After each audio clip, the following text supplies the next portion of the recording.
Una pareja de apariencia perfecta oculta un deseo perverso de sexo, dominación y sangre.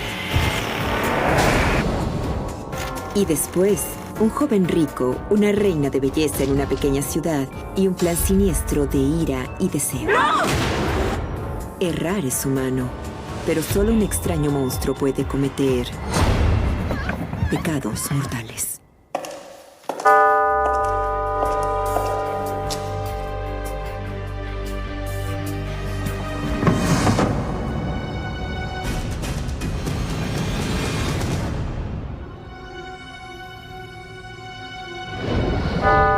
¿Quién es el santo y quién el pecador? Por lo general no es fácil de determinar. Los rostros más bonitos pueden ocultar las facetas más perversas de la humanidad.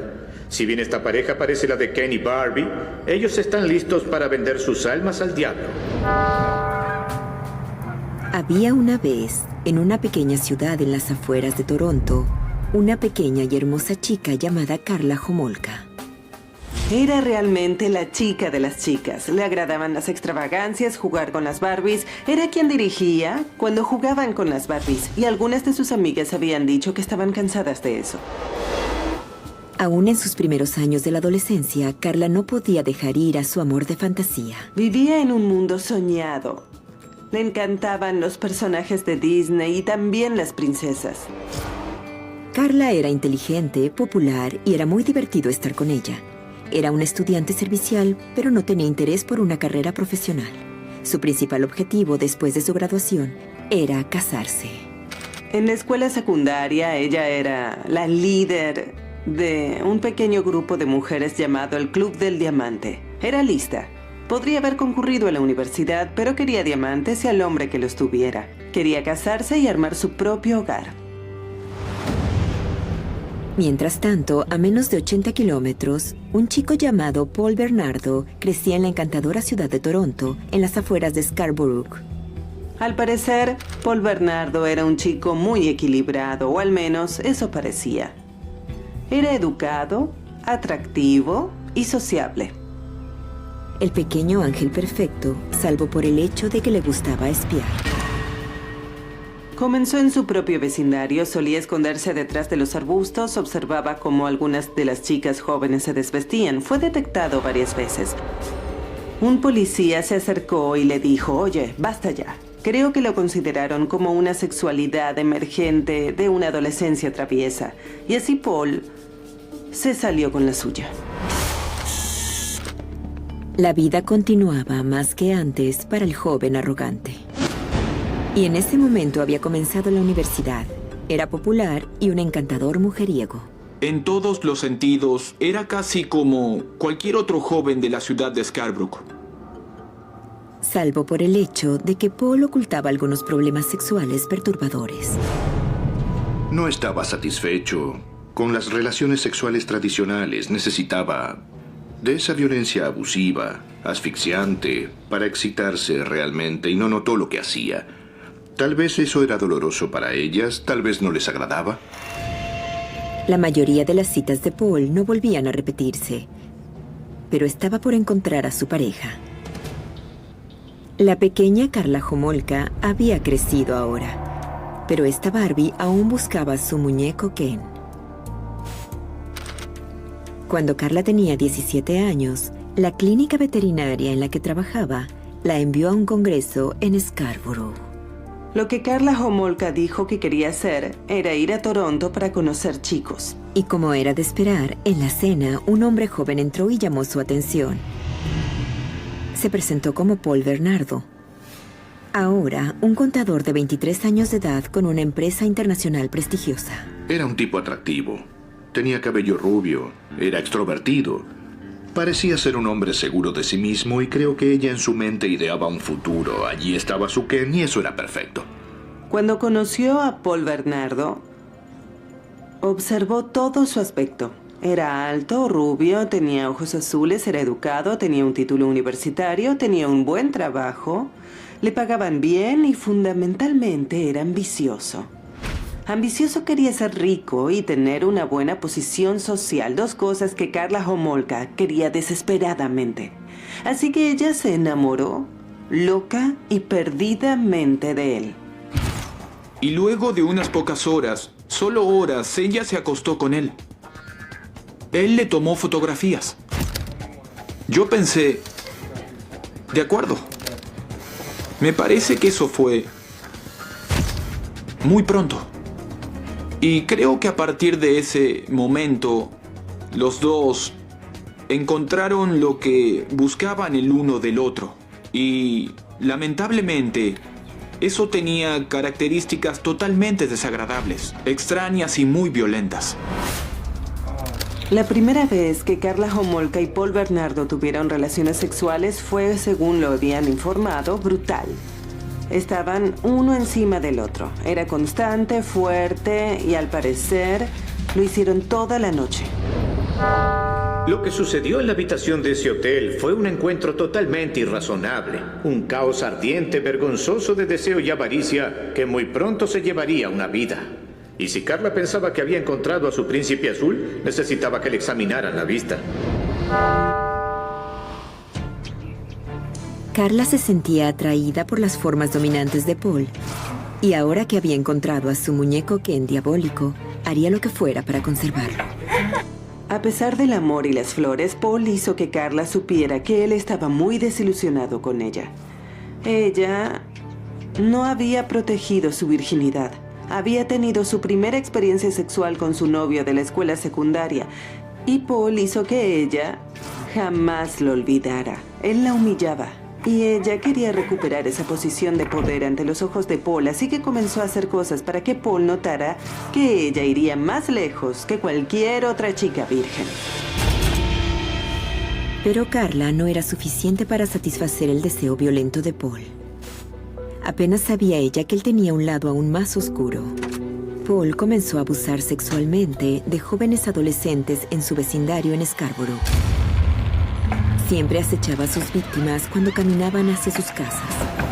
Con frecuencia pasaba tiempo siguiendo el rastro de una mujer que le parecía atractiva o que parecía adecuada para ser su víctima. Solía aprender su rutina y precipitarse hacia ellas. A veces era tan atrevido que se lanzaba sobre las mujeres mientras ellas colocaban la llave en la puerta de sus casas. Solía arrastrarlas a una zona aislada y abusaba de ellas. La sodomía era su modo de proceder junto a una humillación verbal constante. Durante todo el tormento, él solía llamarlas por otros nombres. Las humillaba. Merezco esto. Y le gustaba terminar colocándoles cosas en sus orificios, como ramas, tierra. Era una persona malvada, que quería lastimar a otros seres humanos de la peor forma. Oh, Paul, un pequeño monstruo morboso y perverso. De una cosa pueden estar seguros: cuanto más alimentaba a sus demonios, más hambrientos y violentos se volverían.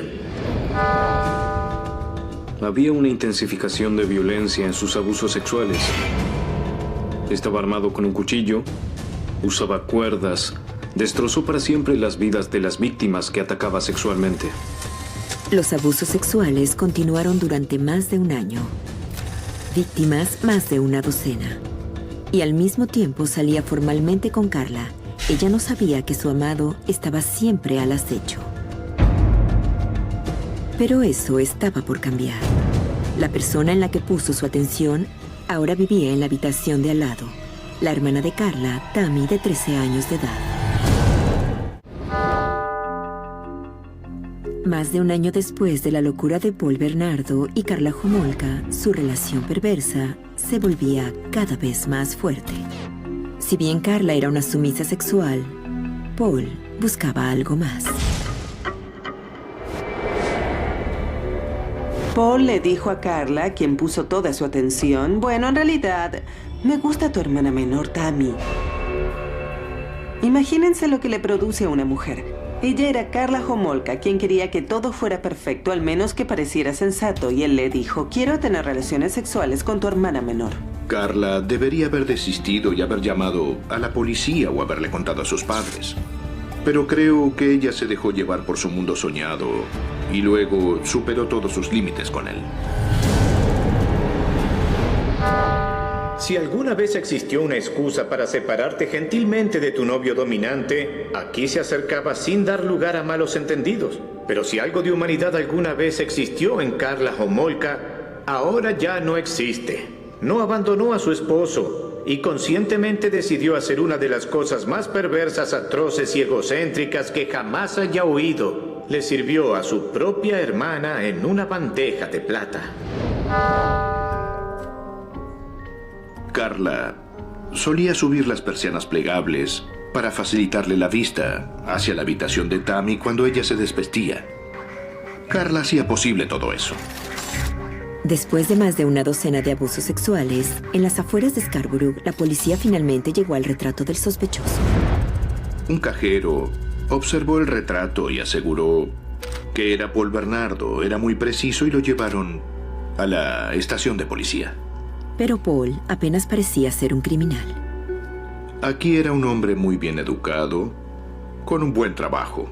Al parecer tenía una vida familiar buena, tenía novia, no tenía la apariencia de un malvado psicópata sexual.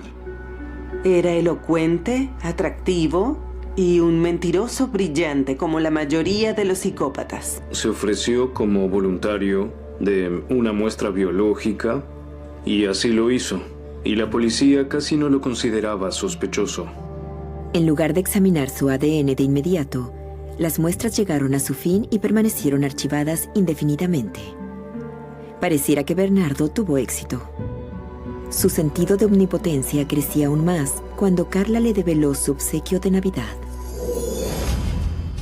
Un día ella le dijo: sé cuánto quieres a Tammy y tomé algunas drogas del hospital de veterinaria donde trabajo y drogaré a mi hermana para que puedas quitarle su virginidad.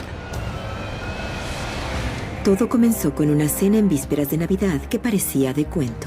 Pero cuando los padres de Karla se acostaron, las cosas se volvieron caóticas. Karla, Paul y Tammy estaban en el piso de abajo, en la habitación familiar, mientras que el señor y la señora Homolka estaban en el piso de arriba. Le dieron a Tammy bebidas alcohólicas mezcladas con píldoras que la dejaron sin conocimiento. Luego Karla colocó un trozo de tela con el anestésico sobre la boca de Tammy y la dejó totalmente inconsciente. Paul, te amo. ¡Mua! Superaron todos los límites con esa pobre chica. Bernardo exigió que grabaran todo el abuso sexual de Tammy Homolka. Y en un momento, al parecer, él le exigió que se agachara y le practicara sexo oral a su hermana, a su pequeña hermana. Y ella lo hizo. Era una mujer tan perversa como lo era Paul. Ambos se conocieron y se entendieron desde un principio. Son uno de esos destinos que simplemente no logramos entender.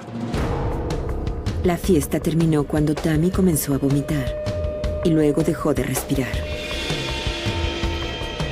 En lugar de pedir ayuda de inmediato, Paul y Karla estaban ocupados cubriendo sus huellas. Debían vestir otra vez a Tammy, debían limpiarla, debían esconder todas las pruebas del ataque sexual antes de que llamaran a emergencias. Cuando los paramédicos llegaron, Tammy ya estaba muerta. La policía llegó y desafortunadamente interrogó a Homolka y a Bernardo juntos, así que ambos sabían lo que el otro decía, y en un momento un joven policía tuvo que evitar que Karla intentara lavar una manta. Las señales del acto criminal estaban por todas partes, pero el servicio forense jamás hizo un examen de drogas y no examinó los indicios de abuso sexual. En lugar de eso, declararon que la muerte prematura de Tammy fue un accidente debido al consumo del alcohol. Paul estaba muy enfadado con Karla porque no había sido más prudente y la culpó por echar a perder lo que era su placer. Ahora comenzó a chantajear a Homolka. Le dijo: si le cuentas a alguien lo sucedido, Les diré que tú lo hiciste. ¡Lo siento! ¡Lo siento! Pero Paul y Carla se movieron con rapidez y usaron el asesinato para cometer actos sexuales más espantosos. Después de la muerte de Tammy, ella se vistió con el uniforme de la escuela de Tammy y simuló ser ella. Bernardo le pidió que actuara como si fuera su hermana menor.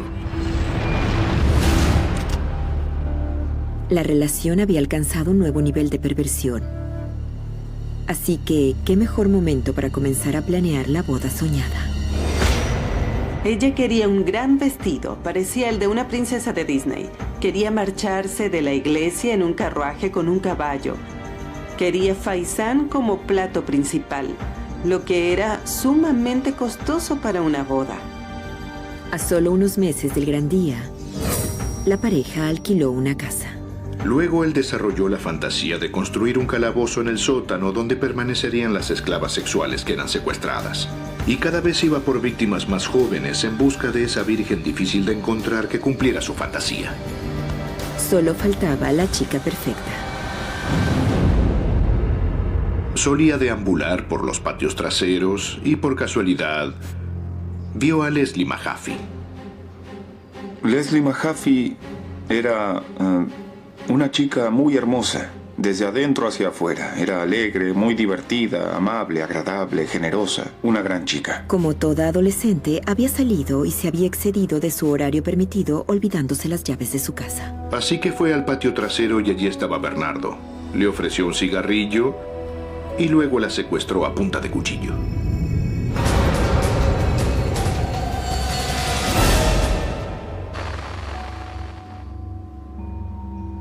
Bernardo tomó su cámara y se enloqueció con Leslie. La torturó y abusó sexualmente de ella. A la mitad de su siniestro acto, le ofreció algo de vino. Carla enloqueció.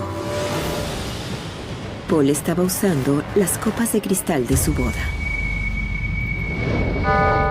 La novia sabía que su prometido había secuestrado a una chica joven para que la amarraran, la torturaran y la violaran juntos.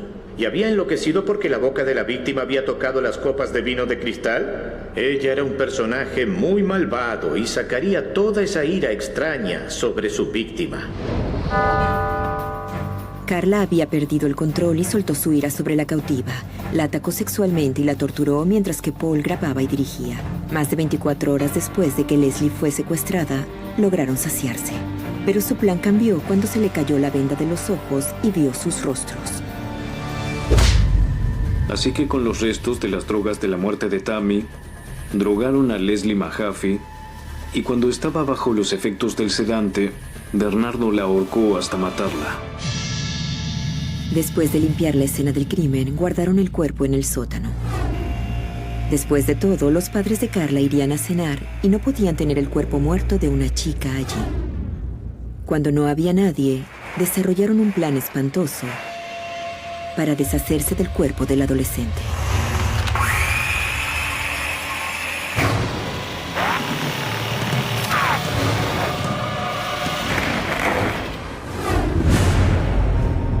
Cortaron el cuerpo de Leslie en pedazos y la decapitaron. Y él mezcló cemento y colocó las extremidades de Leslie por partes. El plan era verterlas en un lago cercano. Carla lo ayudó a llevar algunas de las cajas de concreto al lago. Y una de ellas era tan pesada que no podían llevarla hasta el agua. 2 semanas después, llegaría el día de la boda. Una boda muy compleja. Tenían un caballo, una calesa. Es casi incomprensible cómo 2 semanas después de asesinar y descuartizar a alguien puedes casarte. El día en que se casaban y todo ese glamour, primero algunos pescadores y finalmente la policía, vieron las extremidades revestidas de cemento balanceándose sobre la superficie. Los informes odontológicos identificaron el cuerpo de Leslie Mahaffey. Pero no había ninguna prueba para imputar el crimen a los recién casados que estaban de luna de miel en Hawái. Carla usó la cámara de grabación otra vez, esta vez para confesar su amor eterno hacia su esposo. Era Carla que hablaba de lo feliz y contenta que estaba porque no hubo ninguna complicación en la boda y de que tendría la oportunidad de pasar el resto de su vida junto a Paul. Habían asesinado y descuartizado a una mujer. Y después de eso pensaron, bueno, vámonos a Hawái y tengamos nuestra luna de miel. Eso era increíble. Al regresar de su luna de miel en Hawái, la pareja feliz de recién casados buscaba un obsequio de bodas. Otra víctima. Pero pronto, la ira haría que esos muñecos con vida se volvieran el uno contra el otro.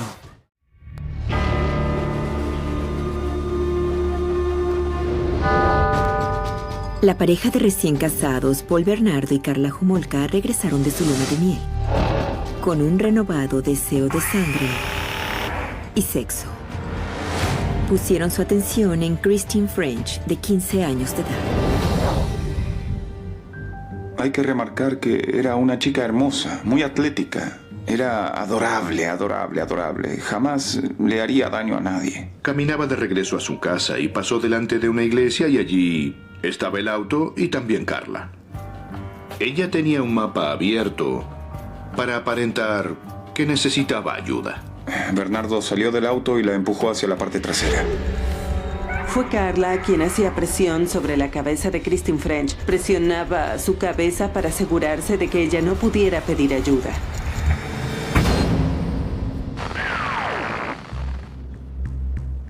Llevaron a la chica a su casa, la grabaron y con todo Toronto en busca de Christine, abusaron sexualmente de ella de forma violenta y la torturaron durante 3 días.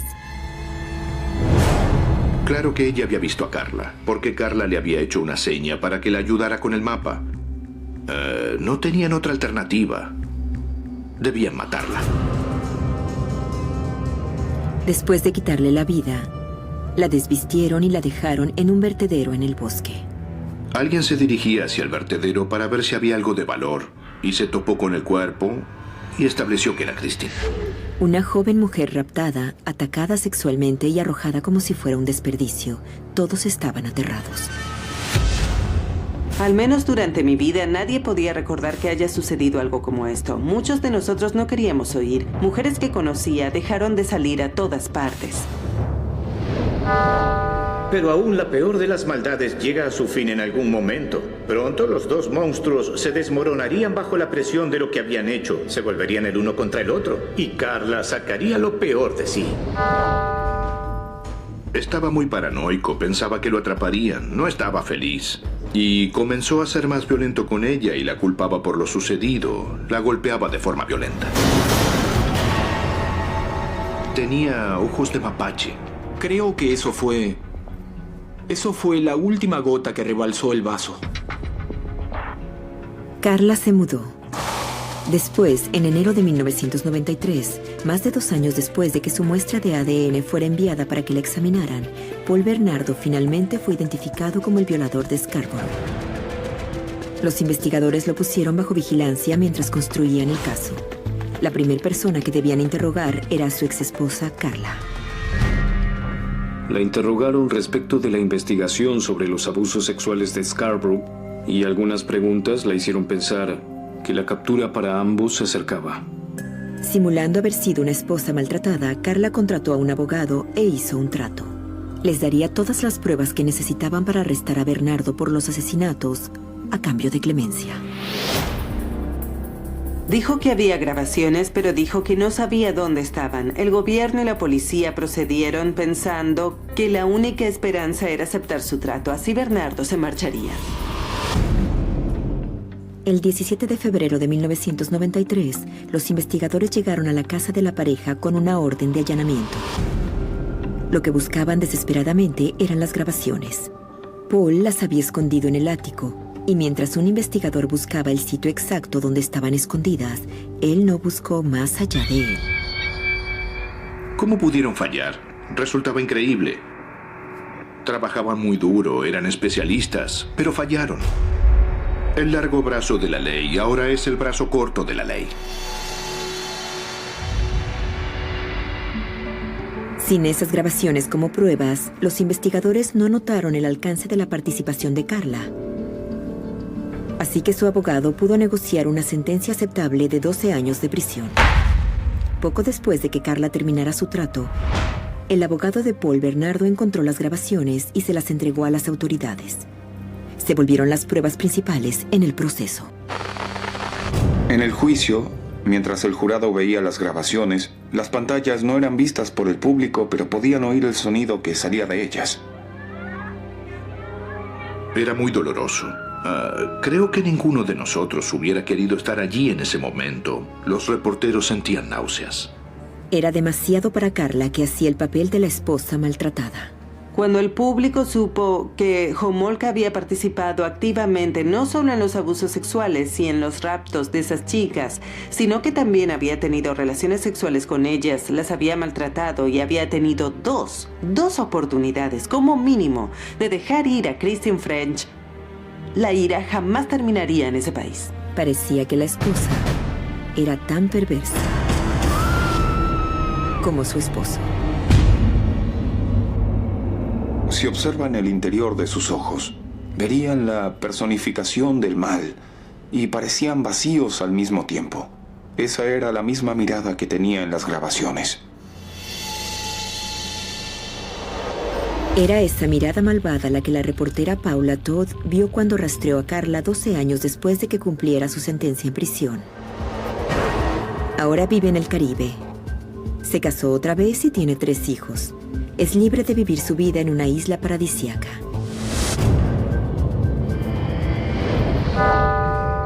Qué sumamente irónico que la mujer responsable de la muerte de su hermana menor y de otras 2 chicas haya dado a luz a 3 hijos. Podrá decirse a sí misma que es una víctima y pasar el resto de su vida jugando con la Barbie tropical, pero todos nosotros sabemos que es un gran monstruo espantoso. Asesinó, abusó sexualmente, secuestró y eludió el diagnóstico psiquiátrico. Yo la recuerdo y pienso, sé quién eres. No importa lo que hagas tú, sé quién eres. Ahora Paul Bernardo cumple una sentencia de cadena perpetua por los 2. ¡Ya déjame salir de aquí! Si Leslie Mahaffey y Christine French pudieran decirle algo a Paul Bernardo, yo creo que sería: púdrete en el infierno. ¡Déjame salir! Cuando regresemos, todos conocemos al hombre prestigioso de la ciudad y que Dios te ayude si alguna vez le dices que no. La pequeña ciudad de Nixa, en las afueras de Springfield, en Missouri, es el sitio en el que todos conocen a todos. Y cuando una familia es prestigiosa, siempre hablan de ella. Los Carnahans. Garnet Carnahan era artífice de su éxito y era el hombre más rico de Nixa. Era dueño de una fundición de aluminio, uno de los negocios más grandes de la zona, y tenía una gran familia que lo acompañaba. Vivían en la residencia Carnahan y tenían hijos adoptivos. Había una especie de acuerdo de vida comunitario. Uno de los Carnahan se destacaba: el orgullo y placer de Garnet, su hijo Gerald.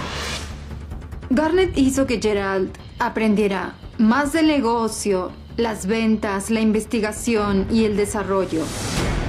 Creo que lo estaba preparando para que se hiciera cargo del negocio en algún momento. Pero tanto trabajo y nada de diversión hacían que Jerry se aburriera. Creo que tenía, según él mismo había confesado, una vida muy acelerada en el sudoeste de Missouri. Claramente era atractivo, un joven de buena posición económica, y creo que tenía una buena reputación como organizador de fiestas. Cuando tenía 20 años, Jerry no era un buen ciudadano, pero estaba preparado para heredar el imperio de aluminio de su padre. Solo le preocupaba él mismo. Era muy evidente. Él era un chico rico consentido. No era una persona agradable en absoluto. Tenía los ojos más fríos. Pensaba que era mejor que cualquier otro. Sabemos cómo son esas personas. Un ser desagradable, muy privilegiado y egocéntrico, sin sentimientos. Cuando era muy joven, el lado oscuro llamaba a Jerry y pronto se sumergiría en los peores excesos. El orgullo falló, la ira sin ningún motivo y un deseo insaciable. Gerald fue al remolque de su exnovia. Ella tenía un nuevo novio. Entró a la habitación y la atacó sexualmente mientras el novio aún estaba allí. Debido a las conexiones prestigiosas de Jerry, la pareja no tenía poder para presentar cargos en su contra. Jerry era intocable. Tenía la protección de su padre, que, como cualquier otro padre, protegería a su hijo, pero Gerald era su preferido, así que él no podía traicionarlo. Jerry finalmente se encontró con una mujer de negocios sofisticada llamada Pat, casi unos 10 años mayor que él. Ella había esperado demasiado tiempo para casarse. Era hermosa, realizada, así que cuando finalmente se casó con él, creo que todos pensaron que funcionaría. En ese momento, parecía que Gerald y su esposa eran muy felices. Pero Jerry tenía la vista dispersa. Casi todos los días se marchaba de la oficina y se dirigía a una pequeña cafetería al lado de la subasta de ganado de la ciudad. Pero lo que él quería no estaba en el menú. Sentía un fuerte deseo por una camarera de 20 años llamada Jackie Jones. Era la chica de moda, era como la heroína de la ciudad. Era hermosa y tenía un gran futuro por delante. Todos estaban muy orgullosos de ella. Era muy popular en la escuela secundaria, muy extrovertida. Fue la reina del baile de graduación. Siempre llamaba la atención de los chicos. Claro que Jerry pensaba que él merecía la atención especial de Jackie. Cuando entraba a la cafetería, él siempre quería sentarse donde pudiera verla. Usaba botas de vaquero costosas. Se reclinaba sobre su silla, la observaba y hacía que se sintiera incómoda. A ella no le gustaba y solía decirme, bueno, hoy lo atiendes tú, y yo le decía, no me gusta. Jerry Carnahan estaba tan obsesionado que le ofreció a la joven camarera un trabajo en su empresa de aluminio. Como necesitaba dinero, ella aceptó. Le dijo que sería un puesto de secretaria, lo que tal vez no parecía desagradable para alguien que trabajaba como camarera, pero terminó trabajando fuera de la empresa y eso no se adecuaba a su perfil. Así que no estuvo allí mucho tiempo. Se volvía cada vez más evidente que Jackie no tenía ningún interés en Jerry. Ni siquiera porque era un hombre prestigioso en la ciudad. Además, tenía novio y se llamaba Cody. Cody era un lindo muchacho. Era tranquilo. Jackie era la alborotada. Él era tranquilo. Parece que los polos opuestos se atraen. En ese momento, las llamadas telefónicas comenzaron. Su mejor amiga, Dinah, solía responder el teléfono. Estaba en su casa una noche y el teléfono sonó. Yo respondí. Me preguntó por Jackie. Le pregunté quién era y ella me dijo que era Jerry Carnahan. Apenas podía mirar a través de la ventana de su habitación y ver la parte superior de las casas donde vivía la familia Carnahan. Ella no quería hablar con él. Jamás explicó por qué, pero ella era inflexible y le dio el teléfono a Dinah para que se deshiciera de él. A donde quiera que iba, así estuviera sola o acompañada, Jackie sentía que la perseguían y la observaban. Ella me pedía que entrara a la casa y me asegurara de que nadie estuviera allí antes de que me fuera, así que entraba con ella y me aseguraba de que nadie estuviera allí. Jackie estaba nerviosa y temía estar en peligro. Al otro lado de la ciudad, la esposa de Jerry, Pat, también estaba cada vez más asustada debido a sus conductas perturbadoras. Creo que el matrimonio se desmoronaba y él no podía controlar toda su tensión. Creo que todas las señales de advertencia estaban allí en ese momento. Las personas de la ciudad conocían a Jerry Carnahan como un acosador, narcisista y un arrogante desagradable. Era un acosador espantoso y una bomba de tiempo. Y ahora, su comportamiento amenazante y siniestro mostraba las consecuencias. Este hombre había pasado su vida rompiendo las reglas y saliéndose con la suya. Pronto, llevaría su perversión a un nivel totalmente nuevo. Gerald Carnahan estaba acostumbrado a obtener todo lo que quería. Y por una mujer, una noche normal de verano en Nixa, Missouri, se volvería muy violenta. Jerry Carnahan, de 28 años de edad, merodeaba por las calles de su ciudad en Nixa, Missouri. Era rico, estaba aburrido y era peligroso. Había estacionado su camioneta junto a un supermercado, frente a él, para que pudiera ver todas las personas que entraban y también a Jackie Jones. Estaba allí, fundamentalmente, para vigilar, para observar quién entraba y quién salía de ese supermercado.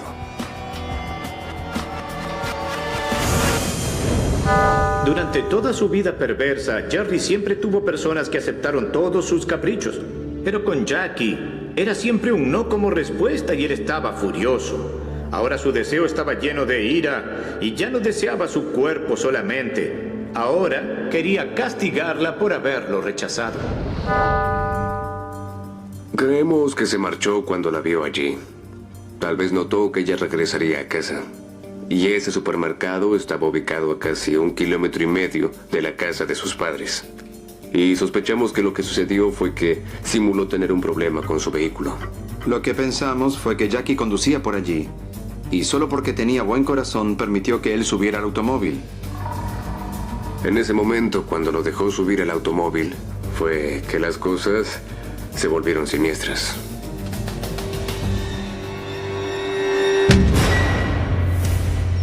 Jerry se precipitó hacia Jackie y la atacó. Luego abusó sexualmente de ella y la golpeó hasta matarla. Creo que esos eran impulsos que tal vez él no solía tener y que no podía controlarlos. La mañana siguiente, un distribuidor se topó con la escena del crimen.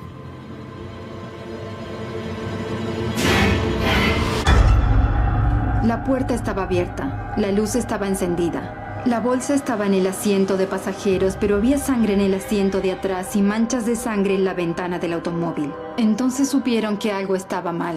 Cuando la policía llegó, abrieron el auto. No había ningún cuerpo, pero encontraron el arma ensangrentada del asesinato. Bueno, supe de inmediato que era claramente una situación muy grave. Y que si ella estaba con vida, tal vez estaba gravemente herida. Pero no había un final feliz en Nixa. 4 días después, algunos pescadores en el lago de Springfield descubrieron el cuerpo desnudo de Jackie flotando en el agua. Le practicaron una autopsia y registraron todas sus heridas y le tomaron unas muestras de la violación. En ese momento, en 1985, no sabíamos lo que era el ADN. Pero las muestras de semen que fueron tomadas eran para ayudarnos con la eliminación de la clasificación de grupos sanguíneos, para el caso de que surgieran dudas. Los investigadores tenían demasiadas sospechas, pero muy pocas pruebas ciertas.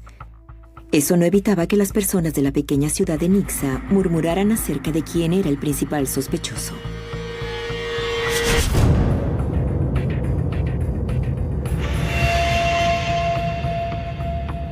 Las llamadas llegaban a la policía. Varios testigos afirmaban haber visto el auto de Jerry Carnahan en el supermercado. Otro testigo informó haber visto el auto de Jerry cerca de la escena del crimen. La policía lo llamó para interrogarlo y no pudo evitar ver que estaba lleno de rasguños. Nos contó una historia acerca de que había estado en un partido de voleibol muy duro el fin de semana anterior y que por eso estaba herido. Aseguró que cuando los otros testigos vieron su camioneta allí, en el supermercado, él estaba en su casa con su hijastra. Pensaba que podía salirse con la suya en todo. Pensaba que siempre habría una familia para sacarlo de apuros, que siempre habría alguien para contratar a los mejores abogados para protegerlo. Pero el niño rico perdió el control cuando los oficiales le mostraron una orden que los autorizaba a recolectar su vello púbico. Se puso en una posición fetal y comenzó a sollozar. Eso no duró mucho.